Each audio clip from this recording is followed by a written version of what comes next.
মানুষ সবথেকে বেশি করে যেটা রিলেট করতে পারবেন এখন সেটা হচ্ছে খুব পরিষ্কার কথা, আম্বানি বলে যে ভাই তুমি নাচো, তুমি ডান্ডিয়া নাচবে, নাচ ডান্ডিয়া ফাইন, আমি ফাইন নয়, ইটস নট ফাইন।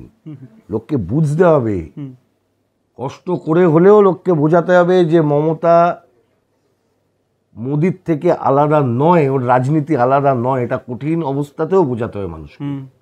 বাইনারি ভাঙতে পারছেন না, ভাঙবে, কিন্তু বাইনারি সময় হবে ভাঙবে, কিন্তু স্বল্প পরিসরে আমি তার মধ্যে যাচ্ছি না। বর্ধমানে যত খনিগুলো আছে খাড়া চালে পশ্চিম বর্ধমান, এই যে চীনাকুড়ি 3 বন্ধ করেছে, কারা নিয়েছে? কালীঘাটের একটা কোম্পানি।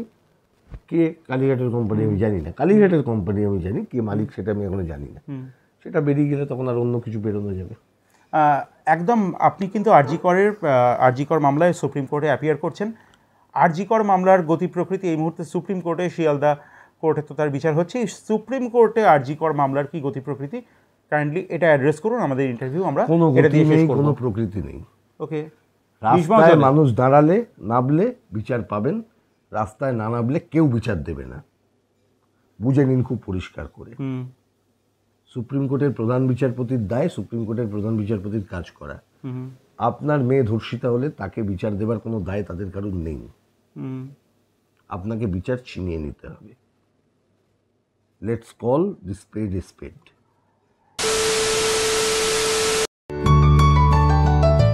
নমস্কার, কবির রয়েছে আপনাদের সঙ্গে। এই নভেম্বরের দুপুরে আমরা গঙ্গাপাড়ের শতাব্দী প্রাচীন বাড়িতে যে মানুষটির সঙ্গে বসে আছি তার সম্পর্কে নতুন করে বলার কিছু নেই। যেটা বলার যে আজকে উপনির্বাচনের ফল প্রকাশ হচ্ছে, তাঁর দলকে তাঁকে খুশি থাকতে হচ্ছে মহারাষ্ট্র, খুশি থাকতে হচ্ছে কর্ণাটক, খুশি থাকতে হচ্ছে কাশ্মীর।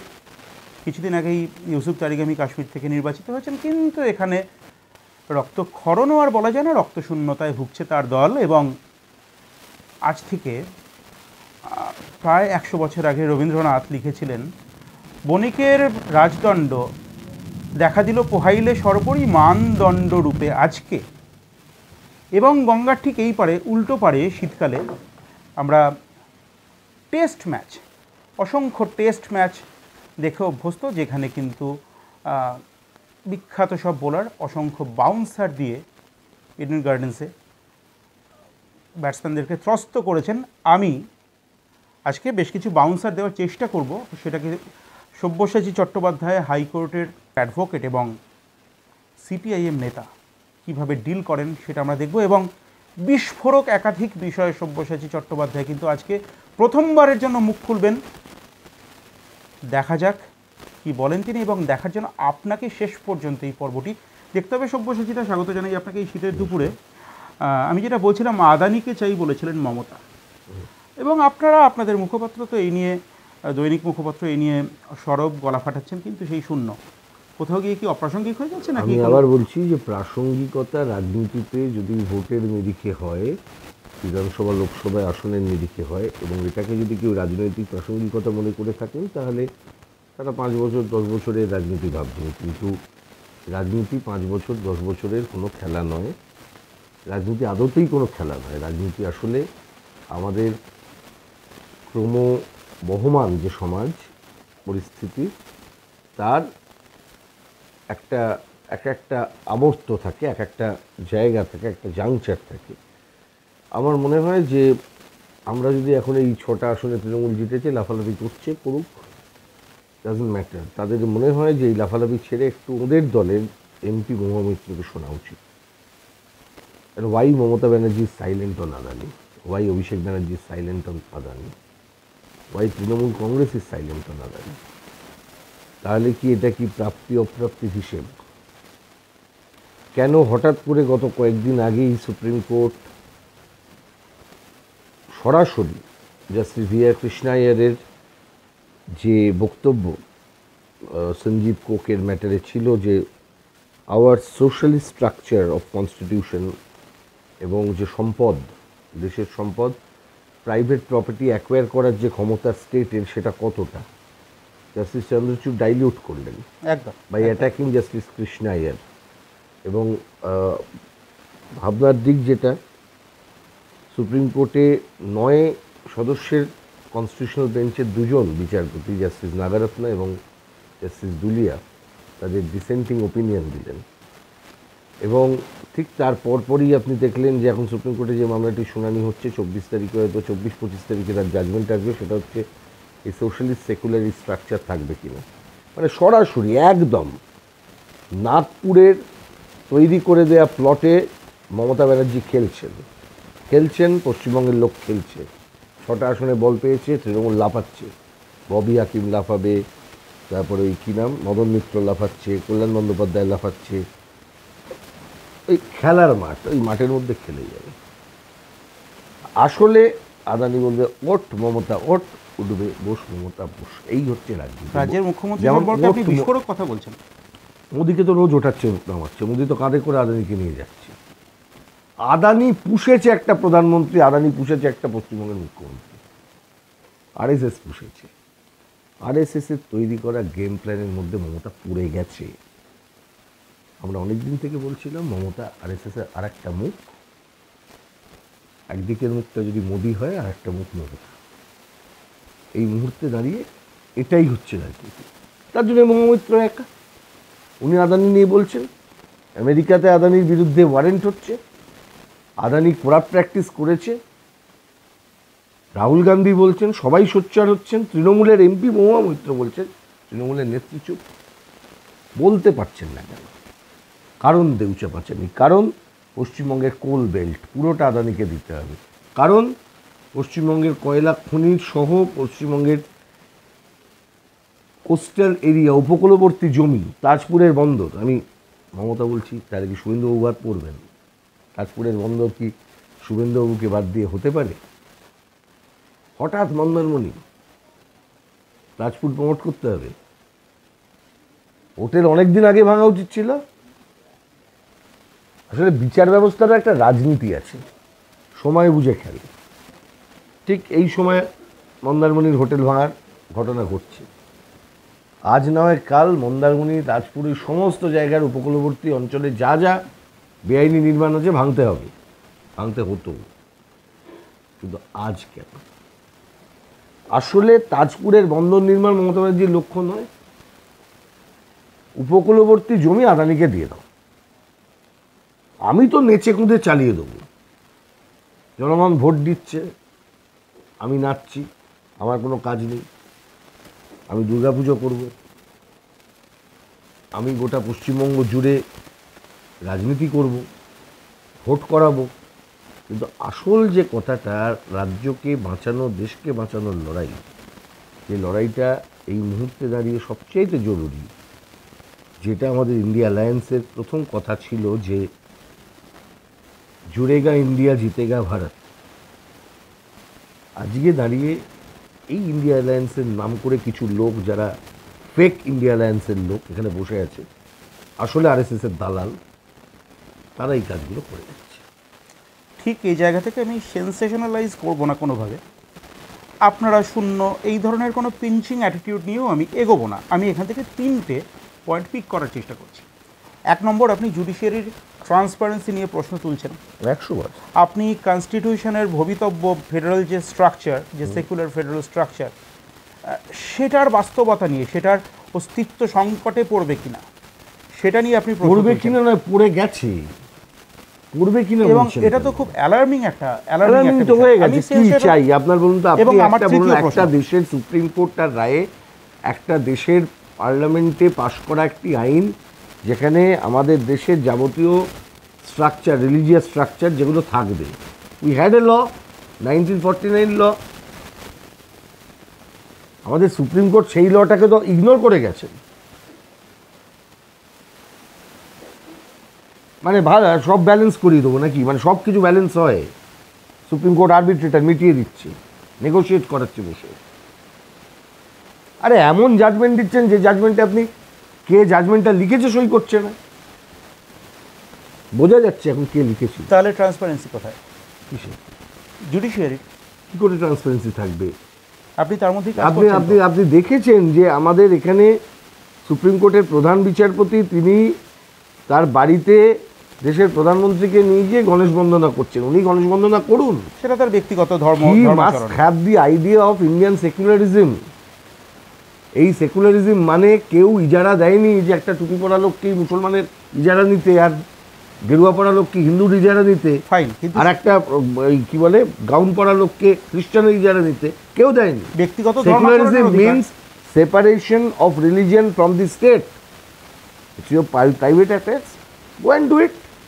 এখান থেকে In your house, go to religious temple, mosque, perform your religious rites. Fine, আপনি পাবলিক লাইফে সেটাকে নিয়ে আসার কথা বলছেন। দেশের প্রধানমন্ত্রী এবং প্রধান বিচারপতি এই বিচারপতি কাজ করেছেন, তারা সংবিধানের কন্টেম্প্ট করেছেন, অবমাননা করেছেন। দেশের প্রধানমন্ত্রী এবং দেশের প্রধান বিচারপতি টাইম হ্যাজ কাম, এবং তারপর তার জাস্টিফিকেশন দিয়েছেন উনি জাস্টিফিকেশন দিয়েছেন। কিসের জাস্টিফিকেশন দিচ্ছেন? এক সময় সুপ্রিম কোর্ট এই নরেন্দ্র মোদীকে গুজরাট দাঙ্গার পর বলেছিলেন এই সময়ের নীরব, যখন সাধারণ মানুষ পুড়ে মরছে, যখন ওখানে ওই এহসান জাফরির বাড়ি জ্বলন্তভাবে জ্বালিয়ে দেওয়া হচ্ছে, গুলবাগ সোসাইটি এখনও যেতে পারেন, you can see the ruins. যখন নারদা পাটিয়াতে লোকে বাঁচবার জন্যে কুয়োতে ঝাঁপ দিয়ে পড়ে যাচ্ছে, বিজেপির সময় মোদি তখন ওখানকার চিফ মিনিস্টার, যে ভোটে জেতার পরে এই মমতা হলুদ গোলাপ পাঠিয়েছিল মোদিকে, কনগ্রাচুলেশনস। এবং আপনারা বলেন ন্যানোও পাঠিয়েছিল। পরের কথা, নানকে তো পাঠিয়ে দিয়েছে পশ্চিমবঙ্গ থেকে, দ্যাট ওয়াজ দি আপনাদের অভিযোগ। ফাইন, আমাদের অভিযোগ নয়, that's the reality, hard reality. Ratan Tata বলেছিলেন। আমি একটু ডিফার করি, আপনাদের অ্যাডমিনিস্ট্রেশন কি করছিল? মমতা বন্দ্যোপাধ্যায় বিরোধী নেত্রী হিসেবে সফল। আমি কালকেই একটা প্রতিবেদন দেখছিলাম, অপ্রতিরোধ আমি আবার বললাম, আপনার এই আন্ডারস্ট্যান্ডিংটাই তো ভুল। এই যে আমাকে মাঝে মাঝে, এই সময় যদি মমতা থাকতো না, খুব দারুণ কিছু করে দিত বিরোধীর জায়গায়। না সত্যি তো। আরে মমতা ব্যানার্জি বিরোধীতেও ধ্বংস করতো, সরকারেও ধ্বংস করছে। আপনারা ধ্বংস হতে দিলেন? আমরা কি দেবো? আপনার দল দিল? আমরা কি, আমার দল কি করবে? আমার দল কি সরকারে কি মানে চিরকালই চিরস্থায়ী বন্দোবস্ত করে এসেছি নাকি আমরা? না না, আপনি মানুষ জিতেছে তাই সরকারে আছে। বুদ্ধবাবু প্রয়াত হয়েছেন 8 তারিখ, খুব সদ্য, এবং আরজি করের এই ঘটনার আগেই। এই জায়গায় দাঁড়িয়ে আমি আমার কোনো ব্যক্তিগত জায়গা এখানে রাখছি না। আমি প্রশ্ন করছি, আপনি কি মনে করেন Sabyasachi Chatterjee being a responsible member of the CPIM, আপনি কি মনে করেন যে বুদ্ধবাবু খুব একজন প্রশাসকের যা কাজ, অ্যাডমিনিস্ট্রেটরের যা কাজ, সেটা খুব সফলভাবে করতে পেরেছেন? অ্যাডমিনিস্ট্রেটরের কাজ মানে কি আপনি বলছেন সবসময় পুলিশ দিয়ে ঘুরিয়ে দেওয়া, মিলিটারি দিয়ে উড়িয়ে দেওয়া? নাকি গণতন্ত্রে মানুষের যে মতামত তাকে সম্মান দেওয়া? 2006 মানুষ তো ভার্ডিক্ট দিয়েছিল শিল্পায়নের জন্য। 2006 মানুষ ভার্ডিক্ট দিয়েছিল, বামফ্রন্টের সরকার এখানে কাজ করবে, সরকার থাকবে, সরকার শিল্প করবে, সরকার শিল্প কৃষির ভিত্তিতে শিল্প করবে। সেই কাজ সরকার করছিল, যারা বাধা দিয়েছে তারা 2011 জিতেছে। আজকে এই আরজি করের দাবানল কিন্তু মমতা বন্দ্যোপাধ্যায় নিভিয়ে দিচ্ছেন। এই আগুন দাবানল নিভছে না, চাপা আগুন কোথাও নিভছে না। যারা নেভানোর চেষ্টা করছেন তারা ভাবছেন বোধহয় নিভে গেছে। অপেক্ষা করুন, যে কোনো সময় এটা দাবানলের মতো এমনি ছড়িয়ে পড়বে। দাবানলের আগুন চট করে নেবে না। আমি এখান থেকে আরেকটা জায়গায় যাব। আপনি বলছিলেন প্রধান বিচারপতি এবং প্রধানমন্ত্রীর ব্যক্তিগত পরিসরকে পাবলিক লাইফে নিয়ে আসা গণেশ বন্দনা, এবং এখানেও আমরা দেখতে পেয়েছি ল এনফোর্স। আমি আবার বললাম গণেশ বন্দনা করুন, উনি করতেই পারেন। পাবলিকলি নিয়ে আসা, পাবলিকলি প্রধানমন্ত্রীকে এনে ওই যে ভিডিও ফুটেজ ছাড়া, এবং খুব টার্গেটেড ওয়েতে, জাস্টিস DY চন্দ্রচূড় খুব ভালোভাবে জানা একজন বিজ্ঞ প্রাজ্ঞ মানুষ, তিনি জানেন কতটা জিনিস ছাড়লে সেটা একটা মেসেজ দেবে। উনি একটি মেসেজ দিয়েছেন, and that is the message of Hindutva. Hindutva মানে তো আমরা হিন্দুত্ব মানে দাঁড়িয়েওয়ালা সাধু ত্রিশূল নিয়ে লাপাচ্ছে এইসব তো নয়। প্রয়াগ মেলা, রাজনৈতিক হিন্দুত্বের কথা বলছেন।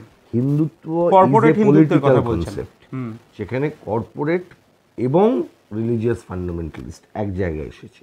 এবং ভারতে এই মুহূর্তে দাঁড়িয়ে এরা সবচেয়ে পরীক্ষিত শক্তি এই ক্রনি ক্যাপিটালিস্টদের, যে এরাই রাজনৈতিকভাবে ক্রনিদেরকে সাহায্য করবে, আদানিদের সাহায্য করবে, আম্বানিদের সাহায্য করবে। Please let me ask a question on this note.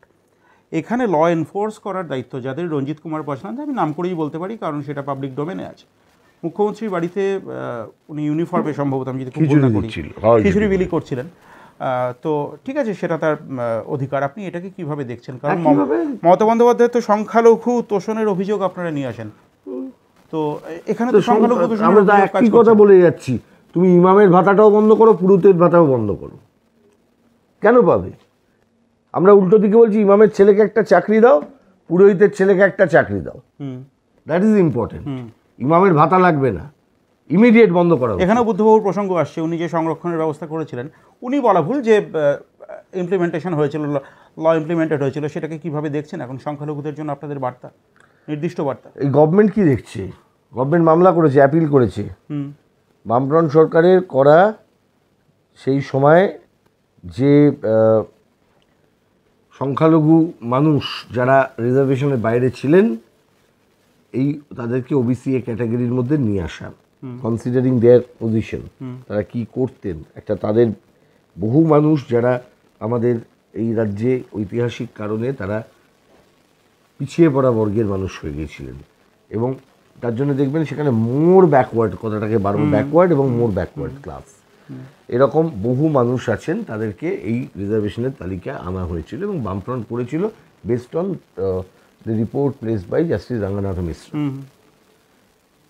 এই যে কাজ যখন হচ্ছিল ঠিক সেই সময় দাঁড়িয়ে ওই আরেকটা রিপোর্ট এলো সাচ্চার, এই কাজটা হয়ে গেলে তখন Paschimbanga would have been the model of minority development. তখন এই সাচ্চার রিপোর্টটা নিয়ে তৃণমূলের বদমাইশরা আর এই কিছু দাঙ্গাবাজ ছিল, আমি নাম করতে চাই না, মারা গেছেন, ওই দেগঙ্গার এমএলএ ছিলেন, ওই তসলিমা নাসরিনকে নিয়েও দাঙ্গা করাচ্ছেন, পাকসা কেসে সেই দাঙ্গা মনে করছে। পদে পদে কিন্তু আপনাদের প্রশাসনিক ব্যর্থতার কথা আপনারা আবার বলছি প্রশাসনিক ব্যর্থতা বলে ধরো না, দাঙ্গা লাগলে আমাদের প্রশাসনিক দাঙ্গা বন্ধ করতে জানতো। আমি গত কয়েকদিন আগে কাশ্মীর গিয়েছিলাম, কাশ্মীর নিয়ে কথা হচ্ছে, সেখানে মানুষ এখনো এই যে পশ্চিমবঙ্গের মানুষের প্রতি কাশ্মীরের মানুষ শ্রদ্ধাশীল কেন জানো?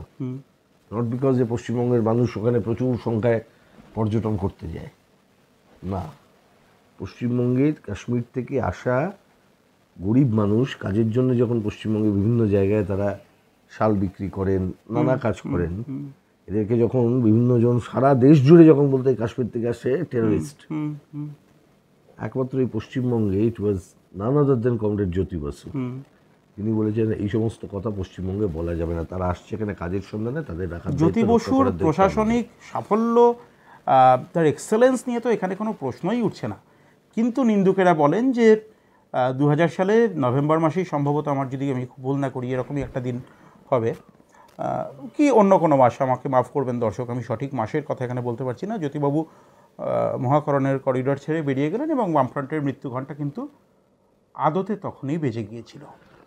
এইভাবে দেখুন, একজন ব্যক্তিকে দিয়ে কোনোদিন বামপন্থী রাজনীতি বিচার করা যায় না। আমি বললাম ওই যে কথায় সিপিআইএম লেড লেফট ফ্রন্ট গভর্নমেন্টকে তো জ্যোতিবাবু, গোটা পৃথিবীটাকে তোমাকে বুঝতে গেলে, যদি আন্তর্জাতিক পরিস্থিতির বিশ্লেষণকে করতে গেলে যেরকম অবস্থার মধ্যে দিয়ে যেতে হবে, পশ্চিমবঙ্গ অবস্থাটাকে বুঝতে গেলে সেই অবস্থার মধ্যে দিয়েই আমাদের যেতে হবে।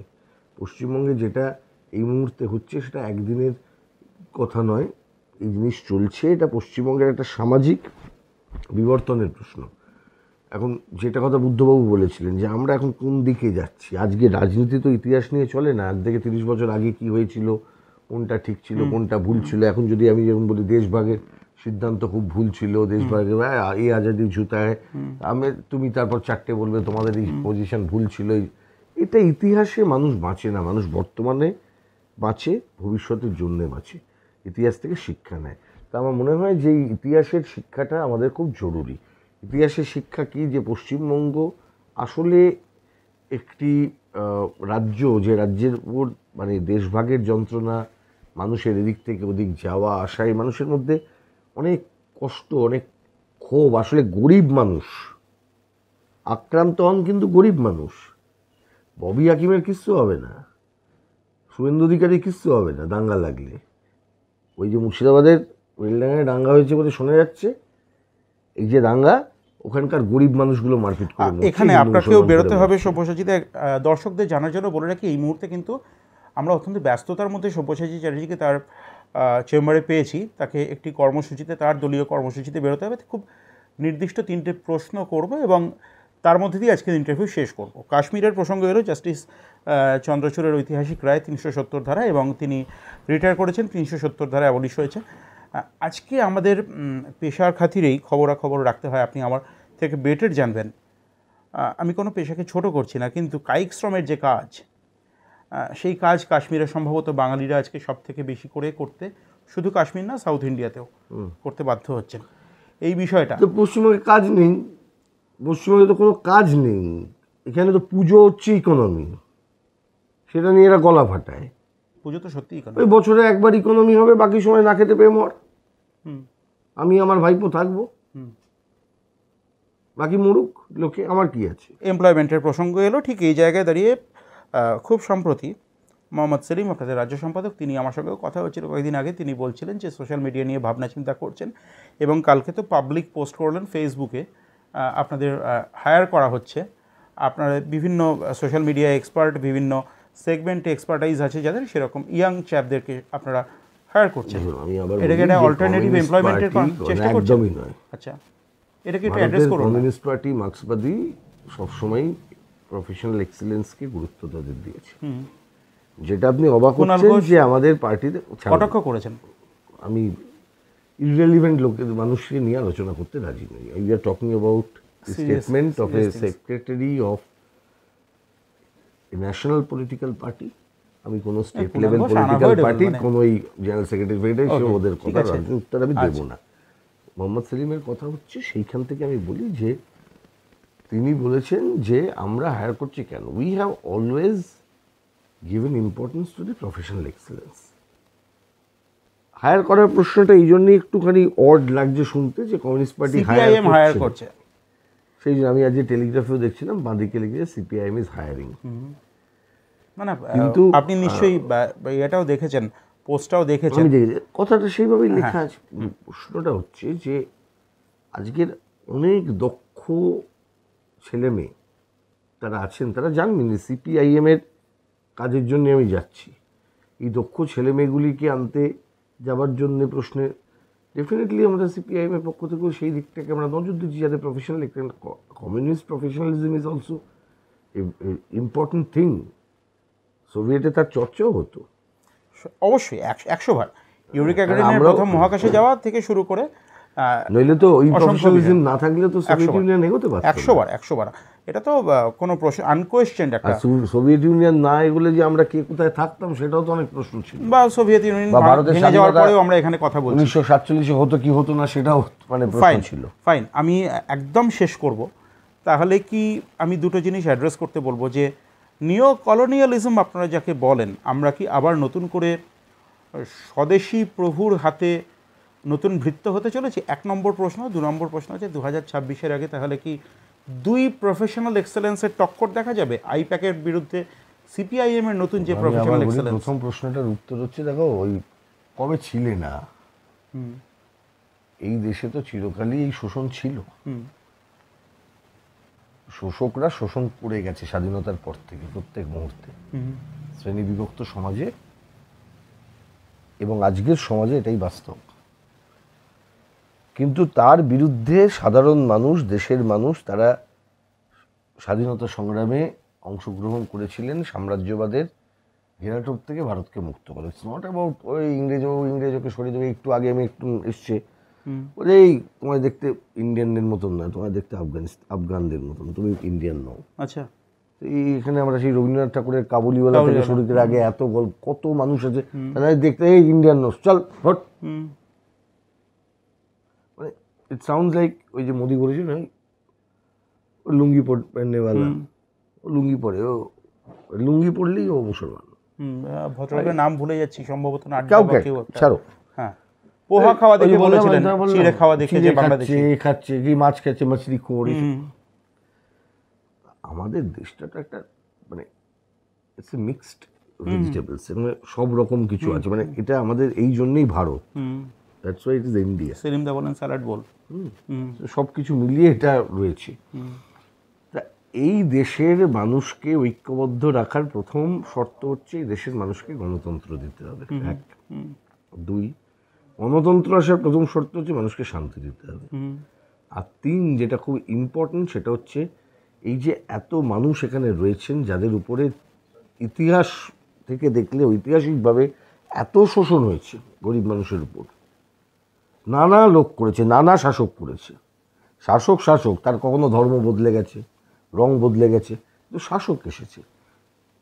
এই শাসকদের কথা কিন্তু মানে তাদের অত্যাচারের কথা আমরা জানি, এবং এটা এই মানুষ কিন্তু স্বাধীনতার মধ্যে দিয়ে যখন আমরা আমাদের কনস্টিটিউশনের মধ্যে স্বাধীনতা আন্দোলনের আদর্শটাকে রিফ্লেক্ট করালাম by establishing India as a republic এবং sovereign socialist secular democratic republic, সেই রিপাবলিকের মূল কথাটাই হচ্ছে যে এখানে ক্রমশ রাষ্ট্র ন্যাশনালাইজেশনের দিকে যাবে।